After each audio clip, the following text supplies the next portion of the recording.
narito na naman tayo para sa isang napaka-sweet at nakakakilig na love story nila Kalingap Edu at Ate Viancy. Ulat mo ay aking makilala at kung ano ako'y Para sa pagpapatuloy ng ating love story ay dinayo ni Kalingap Edu si Ate Viancy kahit na sobrang layo ng bahay nito sa kanya para lamang i-take out sa isang date.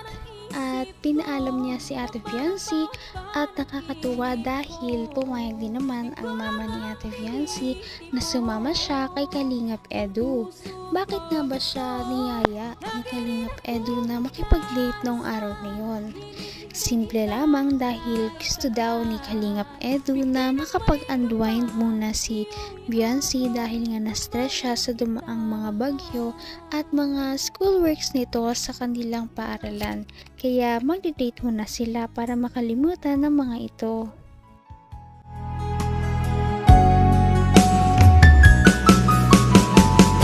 ang nais ko lang. Madami ka pang dapat gawin. Ay, wala yun. Yun pag ano na yan. Okay lang yun kahit pa mag-ganon ako. May oras ako para sa'yo. Saka kung hindi naman talaga kaya, pwede ko namang itigil yung ginagawa ko eh. Alam mo yun. Isa pa. Nangako naman ako sa'yo, di ba? Tanda mo pa. Nahihintayin kita.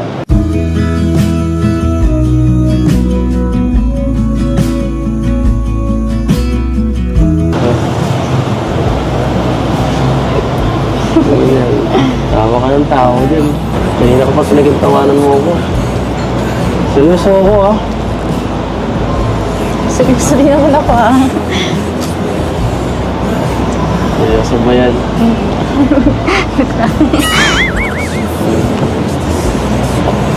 Sige. Okay.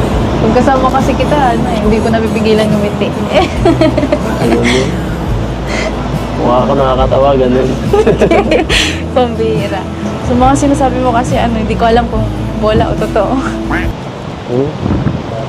Grabe naman ito. Wala na akong oras pang bubuwala. Alam mo, tumingin ka nga dito. Alam mo, matanda na ako eh. Wala na akong oras dyan pang bubuwala. Limited na nga oras ko, nasayangin ko pa ang oras ko. Gusto ko, seryoso na. Totohanan na. O bakit ikaw?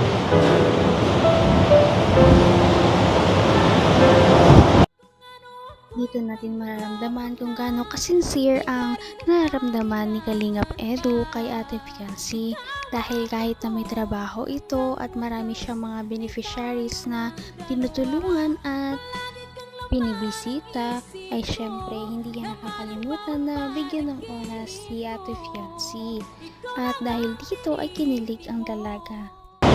Eh di, hihintayin kita. Okay.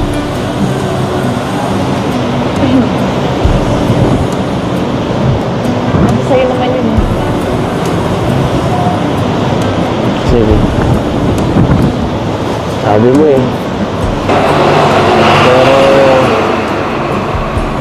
sana naman, bigyan mo ako kahit konting sign para mas tumibay naman yung loob ko. Kasi minsan, nakakapanghina eh.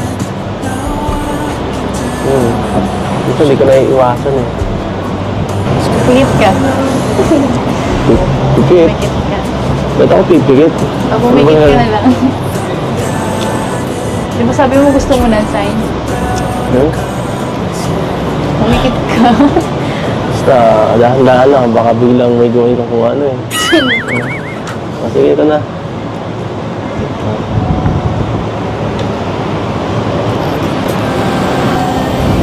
Anong gagawin mo? Cause baby you stayed on the ground while I was Lukoy Inumo na kasi yung velvet, wala ko pagkain eh. Oo, pagkain mo.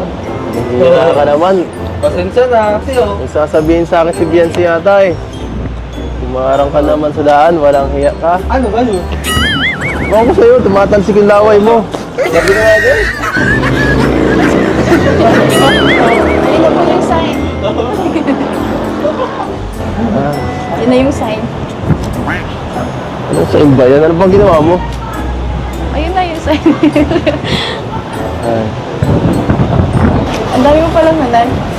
Siyempre, mahirap makuha ang isang bagay kapag hindi ito pinaghihirapan.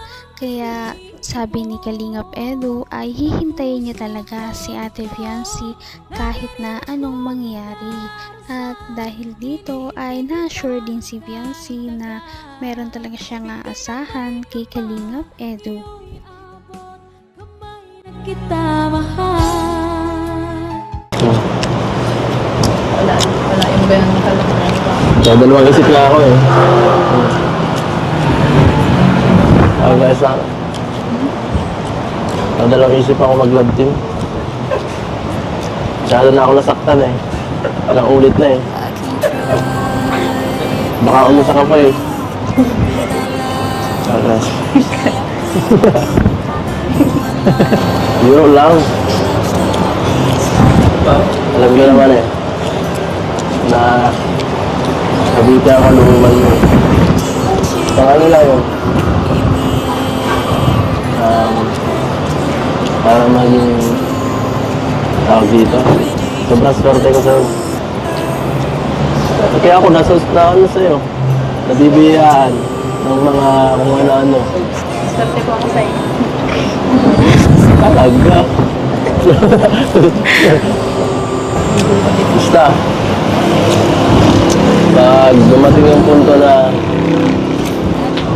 sawa ka na sa akin, tapos tumingin ka nga dito. Tumingin ka na sa akin. Kasi seryoso itong sasabihin ko eh. Yun nga, kapag dumating yung araw na sawa ka na sa akin, yan, tapos hinahanap kang iba, ayaw ko na magpa-love team. Okay lang, matatanggap ko yun. Okay. Basta hanggang dyan ka pa. Nagawin ko yung ano ko. Lahat ng effort, lahat ng kaya ko. Seryoso naman. Siyempre, ayaw ko naman yung ano. Nakakabigla ang mga sasabihin ni Kalingap Edu dahil ngayon lamang siya parang naging sobrang seryoso sa isang bagay kapag nag-uusap. At ano kaya ang kanyang mga iba pang sasabihin? Dito kasi ay malalaman niya si Fiancy kung ano talaga kanyang tunay na nararamdaman. At ito na nga ang revelasyon na sasabihin ni Kalingap Edu. Abot kamay na kita. Para maging tawag dito. Sobrang swerte ko sa'yo. Kaya ako na ano sa'yo. Nabibiyaan ng mga kung ano-ano. Swerte po ako sa'yo. Talaga. Basta. Pag dumating yung punto na sawa ka na sa akin, tapos tumingin ka nga dito. Tumingin ka na sa akin. Kasi seryoso itong sasabihin ko eh. Yun nga, kapag dumating yung araw na sawa ka na sa akin, yan, tapos hinahanap kang iba, ayaw ko na magpa-love team. Okay lang, matatanggap ko yun. Okay. Basta hanggang dyan ka pa. Nagawin ko yung ano ko. Lahat ng effort, lahat ng kaya ko. Seryoso naman. Siyempre, ayaw ko naman yung ano, maging, ano, parang mag-isip lang kung ano, tapos sayang oras, tapos, tsaka, mas okay yung, ano, yung sabihin niyo kung di ba? Kahit makasakit, okay lang, at least, isahan lang, at least, tapos na agad, di ba? Kaya, panghahanap ka ng ibang kalamping dyan sa Kalingap mo. Yung si Arjun, huwag naman sana. Sabi ka lang kung gusto mong kapalitan. Kung naaawa ka Dito natin makikita kung gaano talaga kaseryoso si Kalingap Edu, dahil kahit na meron na ngang ibang magustuhan man si Ate Viancy sa future, ay talagang okay lang sa kanya basta masaya si Ate Viancy. Ngunit hindi naman natin alam kung mangyayari talaga yon, dahil napakalakas ng kanilang chemistry at mukhang gusto din naman siya ni Ate Viancy. Napaka-sweet talaga nila at napakabait ng tambalang ito, kaya maraming sumusuporta. Kaya naman, sana ipatuloy natin silang suportahan at mahalin si Viancy, si Kalingap Edu at ang Kalingap team. Yun lamang at maraming salamat sa panonood. Abangan natin kung magkakatuluyan ba talaga si Kalingap Edu at Viancy. Hanggang sa muli. Bye! Ngayon'y abot